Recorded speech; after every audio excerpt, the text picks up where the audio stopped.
আমি Shaili and welcome back to my another mini blog. হ্যাঁ, এটা হলো সরস্বতী পুজোর ব্লগ, অনেকটা লেটে, তবে আশা করি তোমরাও অভ্যস্ত হয়ে যাবে আমার এই লেট আপডেটের ভিডিও নিয়ে। যাই হোক, সরস্বতী পুজোতে তো আমাদের অনেক কাজ থাকে, তবে এই বছরে আমার শুধুমাত্র এতটুকু কাজই পেয়েছিলাম, অনেকটা বায়না করে।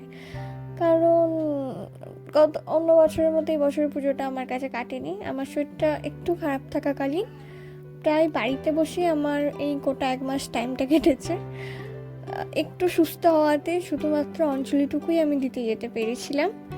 অ্যান্ড এই যে পুরো ভিডিওর বেশিরভাগ ভিডিওগুলোই আমাকে কেউ না কেউ করে দিয়েছে, তাই যেহেতু ভিডিও করা আছে ভাবলাম একটা শেয়ারই করে নিই, বাড়িতেই তো আছি, সময়টা কেটে যাবে। আর যেহেতু এটা আমার পছন্দের কাজের মধ্যে পড়ে ভিডিও করা অ্যান্ড তোমাদের সাথে শেয়ার করা, তাই নিজের মনটাও একটু ভালো হবে।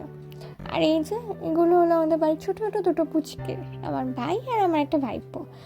তারপর রাতে বানানো হচ্ছিলো বাড়িতে প্রসাদটা, যেটা খেতে আমার খুব ভালো লাগে। অ্যান্ড তারপর সন্ধ্যাবেলা হলো মায়ের আরতি, অ্যান্ড সাথে আমি একটু প্রসাদ খেলাম, তারপর আবার কি বাড়িতে এলাম। ব্যাস, এভাবে কাটলো সরস্বতী পুজোটা।